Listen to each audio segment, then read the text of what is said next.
the reunion rumors, man? What's up, man? I don't know yet. I see everybody in the studio. Is there a I don't know reunion? Is yet. there a I don't reunion know thing yet. going I on? don't know yet. Okay, can We we can gotta we see. get past the bullshit and just go out there and give the fans what they want? They're gonna do that. They gonna do that. Eventually, it will happen. Eventually, yeah. Maybe Essence might be the beginning. Oh wow. Big facts. I hope they do. You know what I'm saying? We praying that it do. Everybody do got their own thing going on, but eventually it'll come together. It says Birdman and friends. He's got a lot of friends. I got one question though. Like next year, I don't want to fuck no fucking like secrets, but Super Bowl is gonna be in New Orleans. Man. Like if I don't fucking see Cash Money, I see Usher at Super Bowl, Dr. Dre at the Super Bowl. Yo, if fucking Birdman and Lil, everybody, the whole clique is not at fucking Super Bowl, call Jay-Z right now. I don't know. Make that shit fucking happen, yo. Real talk. Real talk. We're gonna put on a great show, man. We know how to do that. So and at great. Home in New Orleans. Come on, man. It'll be great, man. For real, for real. So, and I know all the guys will love to do it. So it will be good. And I'm not fucking up no plan or anything like that. Right? No. You good? If anything, you're putting the seed out there for it. So keep it on. Keep it moving, bro. Keep it moving. 30-year anniversary with these guys, 2 billion sold. You guys are like McDonald's, man. You're selling like No, we're talking that's revenue. No, that's gross dollars. Wow. That's gross dollars. Yeah. So I got Vernon up here. Who is it's like a Tupac sighting. This guy never comes out. Slim is like the most like on the low cat in the business, you know. Absolutely. Seeing him out is like, whoa, wait a minute. Okay. And of course, Birdman is in the bill. Where you at, Bird? I'm here, brother. I'm here. I'm right here. How's the private jet, man? You good over there? Everything I can't complain, bro. I'm blessed. I can't complain at all, brother. You said private jet. He can't complain. What should he? I got one question. If you guys never got into hip hop, what would be the ending result of you guys? Would you guys be alive? Coming from New Orleans, I've interviewed Wayne and everybody else. They always tell me that making it to 30 is like you're an old guy. You know, these guys are getting killed at 12, 13. Nah, if you make it to 15, then you'd be concerned if you make it to 20. I always looked. Once I got to 30, I said I ain't gonna let no nigga kill me. Wow. At that point, that wasn't even much a thought no more. It ain't gonna happen. But just growing up uptown New Orleans, like it's normal for die young. It's Slim, you had the same like thought process back in those days? Yeah, I mean, we had to be, we had to strategize really. There was so much going on, man. We had a chance, we saw our daddy get shot. Just all kind of stuff, bro. And to see that, try to like change the way we was thinking. My dad was trying to teach me, you'd be intelligent and, mastermind and be your own boss and this and that. He used to punch that in my head all the time. So, man, my brother, he always wanted us to see us successful, but he got a chance to see a little bit when we was about to do our deal with Universal, but my daddy, he didn't get a chance to see it all, mom. But, we did it. We know he was there with us in spirit. You know what I'm saying? So we just kept it moving and we always honor them in everything we do. And we always put God first in everything we do because none of this wouldn't be possible. It wasn't for God because anybody ever been through it, man, my brother been through to see our sister she passed away and they had to break her legs with a crowbar to put her in a body bag. Damn. You ain't never seen that, you know what I'm saying? And me and my brother was right there. So we wanted to change things, you know what I'm saying, and help the rest of the family. And so we got a chance to do it. We grew up under a lot of debt, bro. A lot of debt. So we was trying to not be one of them numbers. You know what I'm saying? So once we got into music, we put that same energy into what we put into surviving in the streets. So you could go in a minute. It's crazy that you have to deal with that, but then you have to deal with the New York effect where, back in those days, everybody was like Jay-Z, all the LL Cool J. You guys had to deal with that. Then the West Coast came in and how did you guys deal with that? Like that's Man, crazy. we was determined, bro. We believed, we were dedicated, and we just was determined. We just felt we always had that chip on our shoulder, like we're the best at what we do. And going through those cycles and those times, you know, it was plentiful. It was plentiful. So, but at a point, I saw it be plentiful to go to nothing. And once we got that alley oop, it wasn't no looking back. We had to, like, as far as New York concerned, radio and stuff, they wouldn't play our radio, play our songs because they didn't understand it, and that they didn't want to play it. They just didn't understand it The because we was coming lifestyle from and the everything. South, yeah. And that's was one of the reasons why we did the flyers to put out with But well, we come up with a strategy of we gonna with Mike Harden and all of them, we gonna get our record played around New York and close it in and make New York play it, and that's what happened. But you know how I found out about you guys, Dino. You know, like the DJs, we used to go up and get the exclusives from Dino. Dino's like, yo, first of all, Dino's just like me. I was the bootlegging king. He was in Canal Street too. And the way he figured you guys out is he was wondering why you guys outselling the other DMX boot. Like DMX was nobody was fucking with DMX at that time. You guys outsold DMX in the bootleg market. So he looked at that as a way of like getting at you guys to get signed, but you guys told him to fuck off, right? In your own way. Dino brought us up there. But they gave you the first deal, right? They told us. But WHOO Kid, to be honest with you, we were telling everybody to get the fuck out of our face. We ain't give a fuck about it. I was about to say that. Just being honest with you. You remember, brother, that was trying to take our shit.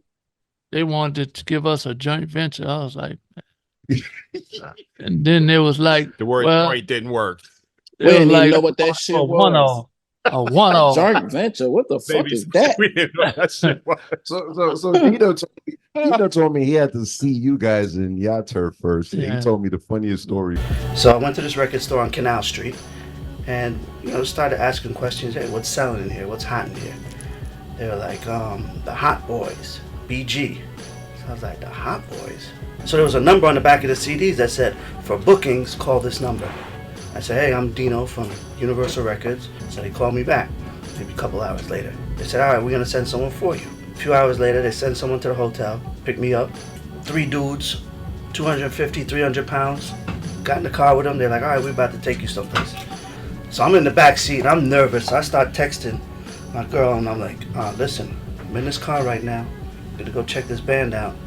But if things get shaky, just remember where you last heard from me. I'm gonna tell you what he told me. Yeah. So tell me. All right. So I brought Dino in with the to pick up him from the airport. So we had one car waiting for us by the sheriff. We get him from the airport, put a blindfold on him, put him in the other car, and brought him to where we was at. And Dino was sweating. He was nervous. We brought him straight to the project. Because that's where we was at. That's where we hang at every day in the project. So I was in the project. You talking about you want to meet me? Slim, bring him back here. We were in the hood. If he was gonna get back to New York, we put him in the Hummer. We put it blindfold him, and he met us in back. Some of them ain't had the blindfold the man, no, but they blindfolded his ass and then brought him to the project. Yeah, he told me something was like slammed on the table before y'all started the meeting, and he was like, I think I gave a nigga a gun. I said, look, nigga. So then this dude comes out, wife beat her on, and I'm looking at his hand, I'm like, yo, is that a phone? He comes, he sits down across the table from me, and he lays a gun on the table, and he said, so, I hear you want to do business with us. And I'm like, looking at the table, looking at the gun, I'm like, keep that on you. I'm gonna keep this one with me. I gave him a gun. I think I gave Dino a gun as soon as he got back there. Put this on you. But the respect factor came. I think Birdman was like, yo, for him to come to your hood, he made me respect him. He made me respect him. Okay. And I was like, bro, all right, now let's see what we can do. Let's try to put a play together. So I promise you that ride, and he came in that project. That's how we ended up at Universal. But when we went up there, it was like, well, we're gonna give y'all a one-off, and we was like, see you. We out.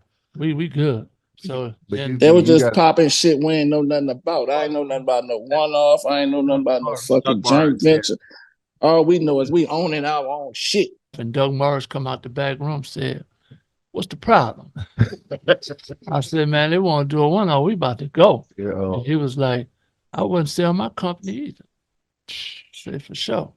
And we sit back down and talk to him, and that's when we did that deal and that 30 million. And Him and Mel got totally involved in our situation. From that day on, they always was totally involved with anything dealing with us. And I think that's what made us had a smoother ride up there because we ain't had to deal with A&Rs and all that type of shit. Doug and them basically just let us do whatever we wanted to do. but me on the other side, I was at Def Jam and Violator, and we heard about the blank check you guys got. That's crazy. I never heard no deal like that. They gave y'all a blank check, and you tell us the number. Yeah. Holy shit. And then Man, Doug them gave us an open book, bro. It wasn't about the money that we got up front. It was about them just opening the book and believing in us. They believed in us. With that, we was already believing our artists, so we was able to stretch out what we was trying to do. And that's how it happened. And you know, like for us, once we got in there and we started meeting with people, we sitting at the table with 25, 30 people, and we telling them, man, we want to put out 40 records and this and that, and they're looking at us. And we looking at them, and I was like, I don't think they had some no shit like us when we came to them. They didn't understand. Nigga do an album in a week. These niggas was out there do a song in a month. We was like, what the fuck is that? We was doing 4 or 5 songs a night. And that's how we was like, it take us 4 days to do an album, 4 or 5 songs a night. We have mixed and we ready to roll. But they didn't Doug Morris and Mel couldn't believe that, how fast we was working, how quick we'll be turning shit around. We really ain't have a studio bill. I remember them telling me they didn't understand what the fuck was going on. They were like, wait a minute. At us like, y'all were crazy. Well, a lot of people don't know you guys changed the rules of how they conduct like distributing music and stuff. They was telling us that we went met with Miss Jean Riggins, and she was telling us like, y'all ain't gonna be able to put no records out. Y'all can't put them records out. What? We like, why? She was like, because y'all gotta educate the world. Y'all can't do what y'all been doing. You have to, educate the world. And I took a little attitude behind that. I ain't say nothing else.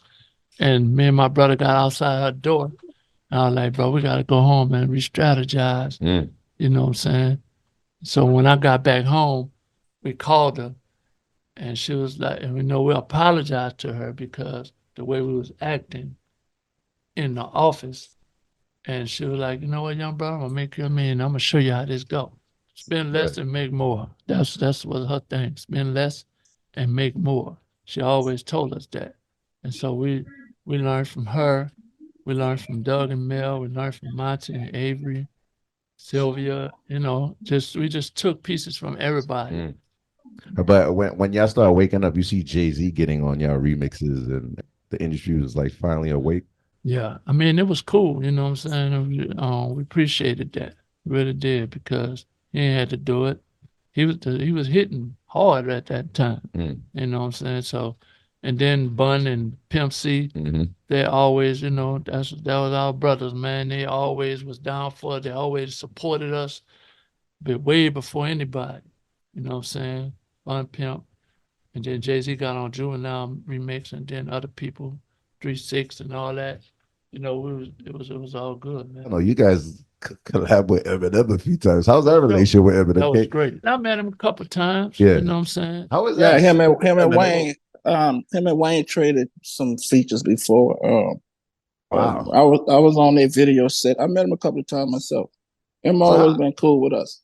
Yeah, I'm good. But I want to know how does Slim talk to Eminem? Like, so how do you talk to this guy? I Like, mean, we just I don't talk much, bro. yeah, I see. I just say what's up. You know what I'm saying? Nigga keep it gangster, man. Nigga say what's happening. Ain't no nigga be on no groupie shit. We ain't one of them kind of niggas, man. We got this shit out the mud. But we definitely respect that man and show that man all the respect in the world. You guys were signing so many artists. I heard Eminem was on the list back in the days. Almost like was in talks. Is that true? Nah. Y'all never tried to get Eminem back in the days? Nah. That's a cool rumor out there. That would have been great though. That would have been great for a fact. I wish we would have. That would have been great. I'd had a contract running fast. Get his signature on it. I've been living in Detroit.